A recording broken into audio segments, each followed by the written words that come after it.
Hello friends, हमने last option के दो वीडियो में देखा कि कॉल ऑप्शन क्या होता है, पुट ऑप्शन क्या होता है और उनको किस सिनेरियो में और किस सर्कमस्टांसेस में बाय किया जाता है। और उसके बाद हमने समझा कि ऑप्शन की स्ट्राइक प्राइस क्या होती है, at the money, in the money और आउट ऑफ मनी ऑप्शंस क्या होते हैं। आज का वीडियो बहुत ही ज्यादा इंटरेस्टिंग होने वाला है क्योंकि आज के वीडियो में हम जानेंगे कि ऑप्शन प्रीमियम के इंट्रिंसिक वैल्यू और टाइम वैल्यू क्या होती है।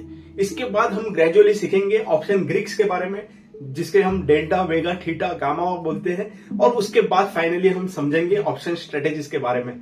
तो मेरा नाम है अलंकार, मेरे यूट्यूब चैनल पे आपका स्वागत है।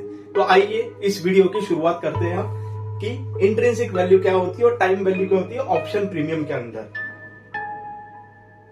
तो जैसे कि यहाँ पे मैंने प्लॉट किया है, option premium is equal to intrinsic value plus time value. मतलब कोई भी ऑप्शन प्रीमियम के अंदर ये दो कंपोनेंट हमेशा आपको दिखेंगे, intrinsic value plus time value. पहले ये समझना पड़ेगा कि व्हाट इज इंट्रिंसिक वैल्यू। तो इंट्रिंसिक वैल्यू हम सिंपल केस में बोल सकते हैं, it's a fair value of option premium. मतलब ये एक मिनिमम वैल्यू है। अगर आपका एक्सपायरी के दिन अगर कोई पर्टिकुलर ऑप्शन के अंदर आपका इंट्रिंसिक वैल्यू प्रेजेंट रहेगा तो आपको एटलीस्ट उतनी वैल्यू तो ऑप्शन प्रीमियम की मिल ही जाएगी। लेकिन अगर वो option for example at the money या आउट ऑफ मनी क्लोज हो जाता है तो ऑब्वियसली उसमें कोई इंट्रिंसिक वैल्यू होती नहीं है, जिसके बारे में हम आगे वीडियो में बात करेंगे। फिर हम बात करते हैं टाइम वैल्यू के बारे में। तो टाइम वैल्यू क्या होती है? टाइम वैल्यू मतलब अगर आपका ऑप्शन प्रीमियम 10 दिन के बाद एक्सपायर हो रहा है तो आज से लेके 10 दिन की एक टाइम की वैल्यू होती है।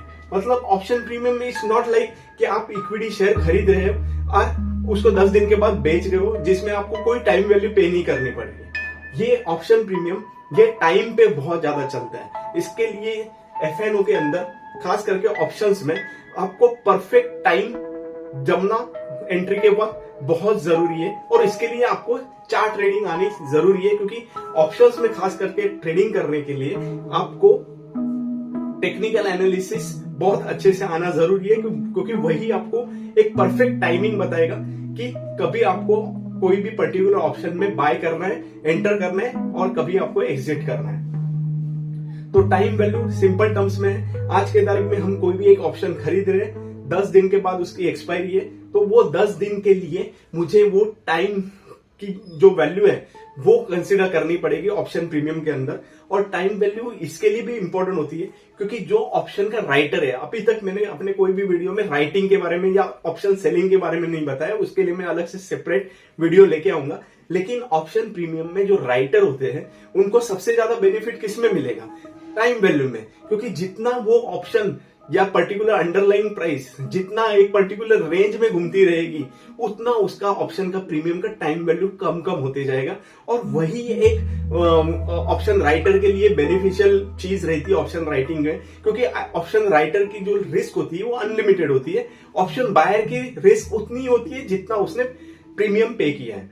तो इसके लिए अनलिमिटेड रिस्क ऑप्शन राइटर ले रहा है तो उसको भी कुछ रिस्क प्रीमियम मिलना चाहिए, और इसके लिए ये टाइम वैल्यू ऑप्शन के अंदर होती है। और ऑप्शन के अंदर की ये जो टाइम वैल्यू डिपेंड करती है कि आपका ऑप्शन आज से कितने दिन के बाद एक्सपायर हो रहा है। तो अभी के लिए जिसको हम थीटा वैल्यू बोलते हैं, जो एक ऑप्शन ग्रीक का एक पार्ट है, जिसके बारे में हम आगे के वीडियोस में बात करेंगे।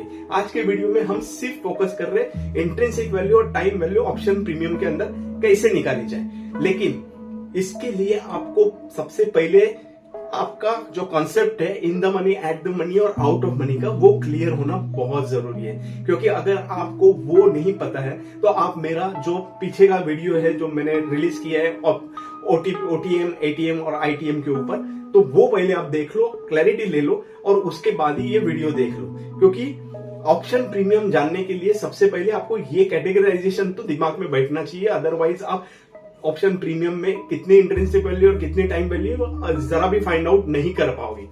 तो हम आते हैं ऑप्शन एक एग्जांपल के ऊपर, जहां पे मैंने प्लॉट किया है निफ्टी प्राइसिंग। निफ्टी की आज कल की 12 सितंबर 2025 की मैंने अंडरलाइन की वैल्यू प्लॉट की है। यहाँ पे जो है 25,114 और एक्सपायरी डेट है उसकी 16 सितंबर 2025। मतलब यहां से आपके पास सिर्फ 2 ही वर्किंग डेज है, मंडे और ट्यूसडे। और ट्यूसडे को ये एक्सपायर होने वाला है। मतलब इसमें सिर्फ 2 दिन बाकी है आपके ऑप्शन के प्रीमियम के में को एक्सपायर होने के लिए। तो यहाँ पे जैसे कि हमने प्लॉट किया है, सबसे पहले आप दिमाग में ये रख लो कि जो इंट्रिंसिक वैल्यू होती है वो एट द मनी ऑप्शन और आउट ऑफ मनी वाले ऑप्शन में 0 होती है। इसका मतलब ये तो दिमाग में फिट कर लो कि जो भी एट द मनी या आउट ऑफ मनी वाला ऑप्शन है उसमें जो भी प्रीमियम आपको दिख रहा है वो सारा का सारा टाइम वैल्यू है। और अगर वो ऑप्शन प्रीमियम, वो पर्टिकुलर स्ट्राइक प्राइस जिसका ऑप्शन प्रीमियम आपने 2 दिन पहले लिया है, जिसकी एक्सपायरी 2 दिन के बाद है, अगर वो ऑप्शन प्रीमियम अगर या वो स्ट्राइक प्राइस आज एट द मनी है या आउट ऑफ मनी है और अगर एक्सपायरी के दिन तक वो इन द मनी नहीं आई, तो समझ लो आपने जो भी उसका प्रीमियम बाय किया है वो सारा का सारा 0 हो जाएगा। मतलब अगर एक्सपायरी के दिन कोई भी ऑप्शन आप देखोगे तो वो ऑप्शन में सिर्फ वही प्राइसिंग बाकी रहती है जिसकी वो इंट्रिंसिक वैल्यू है। इंट्रिंसिक वैल्यू के बिना वहां पे वो ऑप्शन प्रीमियम में आपको कोई भी वैल्यू नहीं दिखेगी, क्योंकि टाइम वैल्यू सिर्फ उसी की होती है जिसके एक्सपायरी के लिए टाइम है। जिस दिन जिसकी एक्सपायरी आज के आज है उसमें कोई भी टाइम वैल्यू नहीं बचती है। आफ्टर 2 o'clock 2 बजे के बाद तो उसकी सबकी टाइम वैल्यू 0 हो जाती है, बचती है तो सिर्फ इंट्रिंसिक वैल्यू। 2-2:30 बजे के बाद या 3 बजे के बाद पकड़ लो, 3 बजे के बाद आपकी सबकी टाइम वैल्यू 0 हो जाती है और सिर्फ बचती है इंट्रिंसिक वैल्यू। तो इसके लिए सिर्फ दिमाग में ये हाईलाइट करके रख लो कि इंट्रिंसिक वैल्यू सिर्फ प्रेजेंट होती है इन द मनी वाले ऑप्शन में। और इसीलिए मैं बार बार कह रहा हूं कि in the money, at the money और आउट ऑफ मनी कैटेगराइजेशन अगर आपको ठीक से नहीं पता है तो पहले वो वीडियो देख के आप अच्छे से समझ लो। तो यहाँ पे हम देखते हैं पहले कॉल के बारे में कि निफ्टी की प्राइस चल रही है 25,114, एक्सपायरी है इसकी 16 सितंबर 2025 को। और अभी हम पहले जाएंगे 25,000 के कॉल के ऊपर।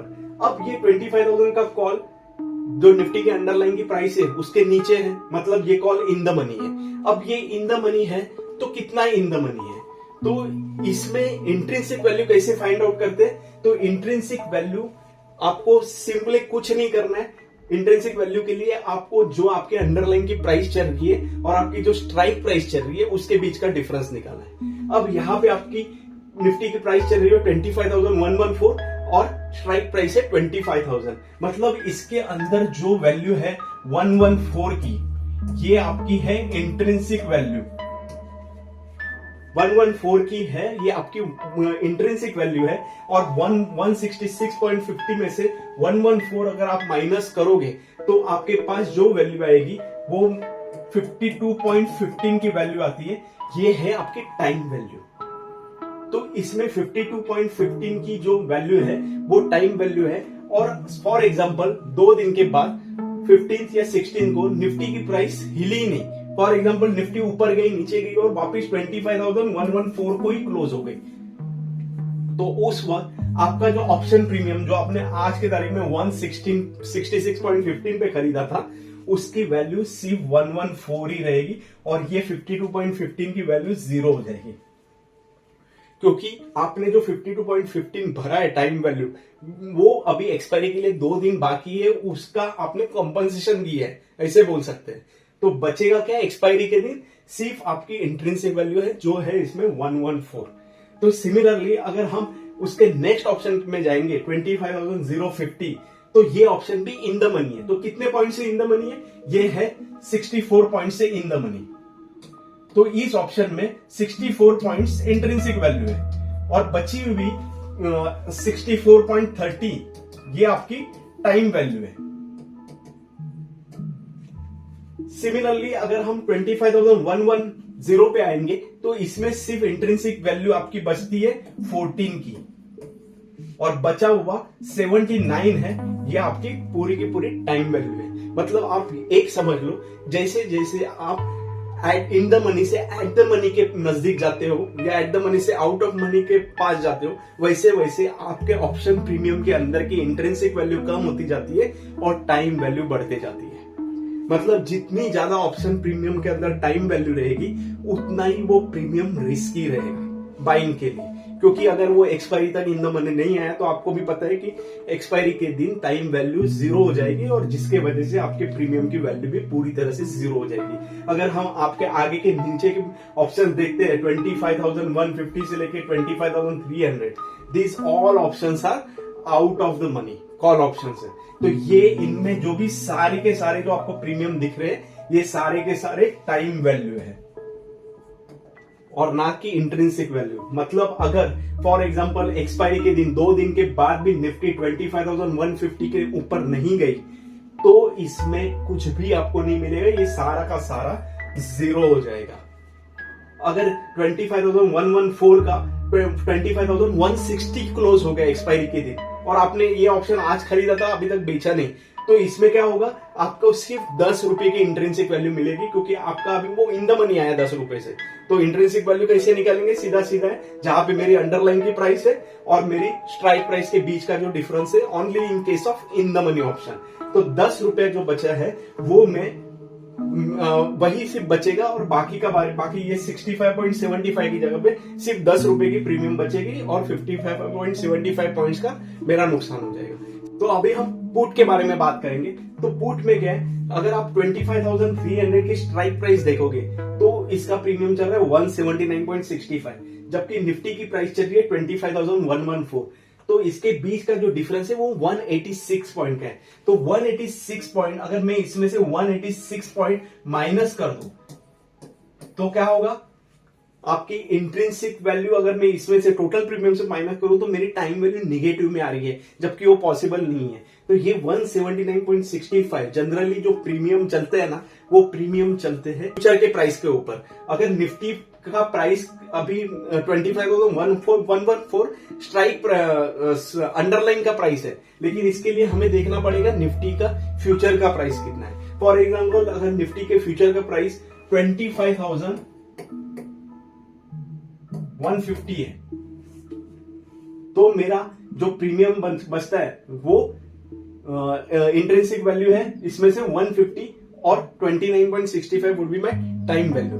लेकिन अगर आप एक्सपायरी के दिन जाओगे तो एक्सपायरी के दिन फ्यूचर की वैल्यू कंसीडर नहीं होती है, कंसीडर होती है सिर्फ अंडरलाइन की प्राइस। तो देखा गया तो ये जो 186 है ये आपके इंट्रिंसिक वैल्यू होनी चाहिए। उस टाइम पे आप फ्यूचर के साथ उसको लिंक नहीं कर सकते।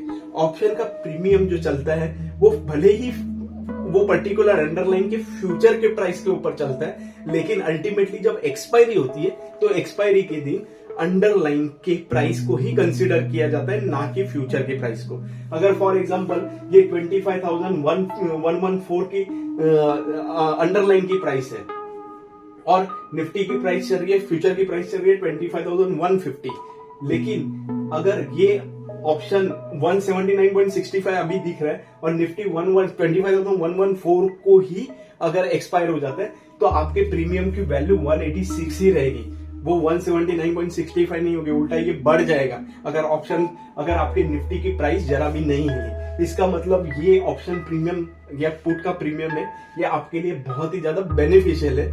लेकिन जिस हिसाब से इसमें जरा भी टाइम वैल्यू नहीं है, इसका मतलब ऑप्शन ऊपर की तरफ जाने के डायरेक्शन में जाने के चांसेस ज्यादा है, क्योंकि आपके कॉल के अंदर टाइम वैल्यू ज्यादा है, पुट के अंदर टाइम वैल्यू बहुत ज्यादा कम है। तो अगर हम 25,250 की प्राइस देखेंगे, स्ट्राइक प्राइस का प्रीमियम देखेंगे तो 140.60 है, जबकि इसका टोटल प्रीमियम इंट्रिंसिक वैल्यू आता है इसमें से वो 136 है। हम यहाँ पे कंसिडर कर रहे हैं निफ्टी की अंडरलाइन की प्राइस, हम फ्यूचर प्राइस नहीं देख रहे हैं, क्योंकि भले आपके ऑप्शन का प्रीमियम फ्यूचर के प्राइस के ऊपर डिपेंड करता है, लेकिन अल्टीमेटली एक्सपायरी के दिन हमें देखना होता है अंडरलाइन की प्राइस। अगर अंडरलाइन की प्राइस इन द मनी नहीं आई है, भले फ्यूचर की प्राइस इन द मनी है लेकिन अंडरलाइन की प्राइस इन द मनी नहीं है, तो आपका वो ऑप्शन प्रीमियम जीरो ही होने वाला है। तो ये चीज समझ के चलो। तो उसी हिसाब से अगर हम देखेंगे 25,100 और उसके नीचे वाले जितने भी ऑप्शन प्रीमियम है, ये सारे के सारे टाइम वैल्यू है, क्योंकि ये सारे आउट ऑफ द मनी है। तो दोस्तों ये चीज बहुत जरूरी है समझना ऑप्शन प्रीमियम के अंदर, ताकि जब भी हम ऑप्शन में एंटर करते हैं तो हमें ये पता होना चाहिए कि मैंने जो ऑप्शन खरीदा है उसमें मेरी टाइम वैल्यू कितनी है और मेरी इंट्रिंसिक वैल्यू कितनी है। क्योंकि अल्टीमेटली अगर वो ऑप्शन में एक्सपायरी तक लेके जाऊं और बीच में बेचू ही नहीं, तो एक्सपायरी की दिन मेरी इंट्रिंसिक वैल्यू कितनी बचेगी, ये बहुत ज्यादा इंपॉर्टेंट होता है। और खास करके जब हम ऑप्शन प्रीमियम के आगे के फ्यूचर के प्राइस के बारे में डिसाइड करते हैं कि अगर यहां से हम आगे जाएंगे तो मेरा अगर मेरी अंडरलाइन इतनी चली गई तो हमारा ऑप्शन प्रीमियम भी कितना चला जाएगा और उसमें उसकी कितनी इंट्रिंसिक वैल्यू होगी। ऑब्वियसली ऑप्शन प्रीमियम जो चलता है वो डेल्टा के ऊपर चलता है, जिसके बारे में हम आगे के आने वाले वीडियो में बात करेंगे। आज के वीडियो में इतना ही। मुझे उम्मीद है कि आपको ये इस वीडियो में ऑप्शन प्रीमियम के अंदर जो इंट्रिंसिक वैल्यू होती है और टाइम वैल्यू क्या होती है और उसको कैसे कैलकुलेट किया जाता है, ये आपको समझा होगा। और आपको इन फ्यूचर जब आप ट्रेडिंग करोगे ऑप्शन में तो आपको इसका बहुत ज्यादा फायदा होगा। इसके बारे में मैं बहुत ही ज्यादा पॉजिटिव हूँ। Thank you very much for watching my video.